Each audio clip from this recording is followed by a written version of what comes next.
बिस्मिल्लाहिर्रहमानिर्रहीम रब्बि इश्रह ली सदरी व यस्सिर ली अमरी वाहलुल उक़दाताम मिन लिसानी याफ़क़हू क़ौली। প্রিয় শিক্ষার্থী বন্ধুরা, আমি মোহাম্মদ মানিক রতন আবারও হাজির হয়ে গেলাম ইজি ইংলিশ ফার্স্ট পেপার বই থেকে মডেল কোয়েশ্চেন 1 এর আনসিন প্যাসেজের সলিউশন নিয়ে। সো কলিজার ভাই বোন, লেটস গেট ইট স্টার্টেড। দেখেন, read the following text carefully and answer the question number 4 and 5. Okay. The Battle of Plassey is one of the most notable incidents in the history of Bengal. অর্থাৎ বাংলা ইতিহাসের একটা উল্লেখযোগ্য ঘটনা হচ্ছে the Battle of Plassey অর্থাৎ Plessis যুদ্ধ। It took place in 1757 and Nawab Siraj-ud-Dawla was defeated and consequently the British established their rule in India. বলছে এটা ঘটেছিল 1757 সালে এবং নওয়াব সিরাজউদ্দৌলা was defeated, নওয়াব সিরাজউদ্দৌলাকে পরাজিত করা হয়েছিল, and consequently যার ফলে the British established their rule in India, অর্থাৎ ব্রিটিশরা তাদের যে শাসন এটা ইন্ডিয়াতে প্রতিষ্ঠা করেন। In 1763 1763 Mir Qasim tried to regain back the freedom of Bengal but failed, অর্থাৎ 1763 মীর কাসিম চেষ্টা করেছিলেন মানে স্বাধীনতা ফিরিয়ে আনতে বাংলায়, কিন্তু ব্যর্থ হলেন। Robert Clive became the governor of Bengal, Robert ক্লাইভকে বাংলার গভর্নর করা হলো for the second time, দ্বিতীয়বারের মতো, in 1765 1765 after 7 years 7 বছর পর Warren Hastings came to Bengal and their British rulers made the Nawab powerless, অর্থাৎ ওয়ারেন হেস্টিংস বাংলাদেশে বাংলায় আসলেন এবং তাদের যে দেয়ার ব্রিটিশ রুলার্স, তাদের যে ব্রিটিশ রুলার্স যারা শাসক ছিলেন, শাসকেরা made the nawab powerless, made the nawab powerless, অর্থাৎ নওয়াবকে কি করলেন, ক্ষমতাহীন করে ফেললেন।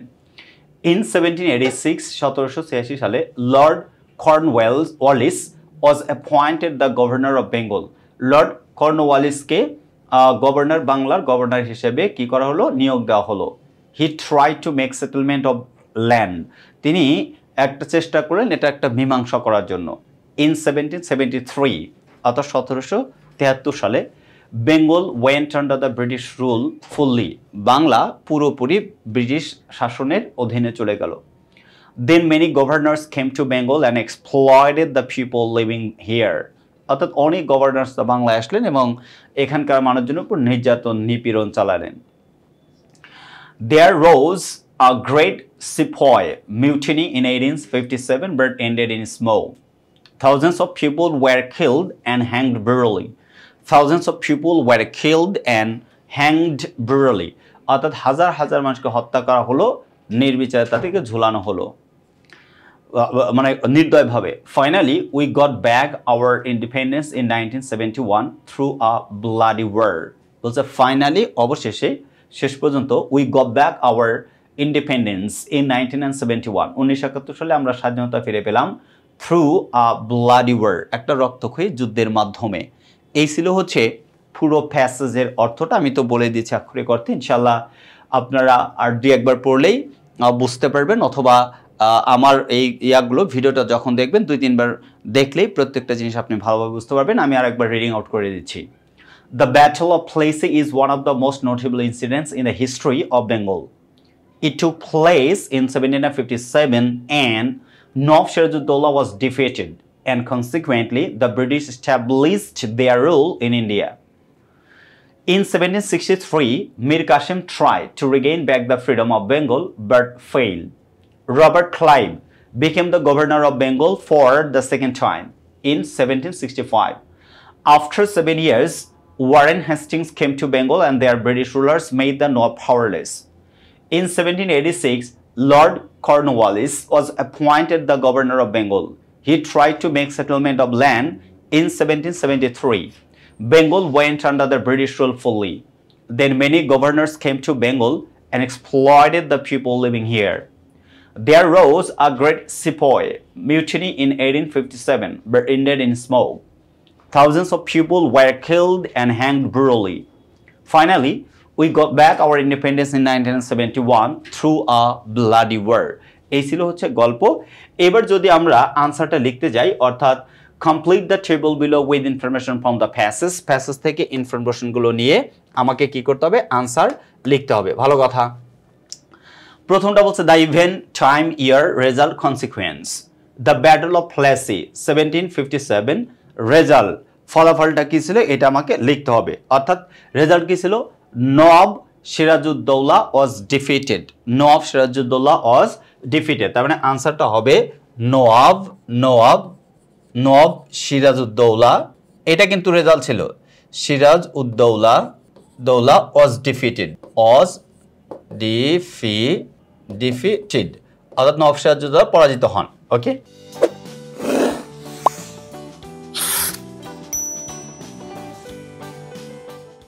Warren Hastings dash governor of Bengal তাকে নিয়োগ দেওয়া হয়েছিল কত সালটা বের করতে হবে ওয়ারেন হেস্টিংস তা আমরা যদি একটু এটা ভালো করে খেয়াল করি দেখেন এক নম্বর আনসার পরে ওয়ারেন হেস্টিংসের কত ইয়েতে তাকে নিয়োগ দেওয়া হয়েছে ওইটা জানতে চাওয়া হয়েছে যে ওয়ারেন হেস্টিংসের নিয়োগকাল কত এই যে দেখেন কি বললো Robert Clive became the governor of Bengal for the second time in 1765 ভালো করে বুঝেন কত সাল 1765 এটা হচ্ছে তার মানে সরি এটা না আজ হচ্ছে 1765 কি হয়েছে 1765 এ এটা রবার্ট ক্লাইভ হচ্ছে দ্বিতীয়বারের মতো গভর্নর হন ওকে ভালো কথা কিন্তু আফটার 7 ইয়ার্স তারও 5 বছর পর 7 বছর পর Warren Hastings came to Bengal and their British rulers made the Nawab powerless in 1786 Lord Cornwallis তার মানে 65 আর 7 এটা যোগ করে আমাকে কি করতে হবে বের করতে হবে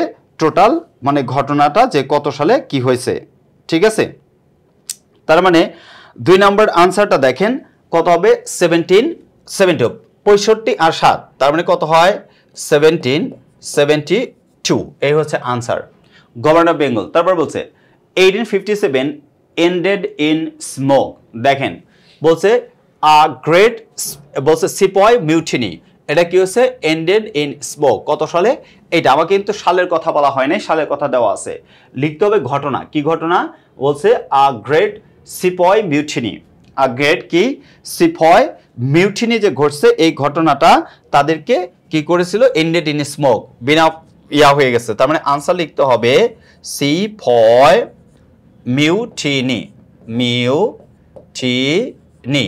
অর্থাৎ সিপাহী বিদ্রোহ যেটাকে বলা হয় কি বলা হয় সিপাহী বিদ্রোহ আচ্ছা লর্ড কর্নওয়ালিস 1786 রেজাল্ট উনি কি হয়েছে লর্ড কর্নওয়ালিসের যে ঘটনা আমাকে ওইটা বের করতে হবে তিনি কি হয়েছিলেন আমরা যদি গল্পটা পড়ি গল্প পড়লে উনি অ্যাপয়েন্টেড হয়ে যায় গভর্নর হিসেবে তাই না তাহলে আমি লিখতেই পারি was appointed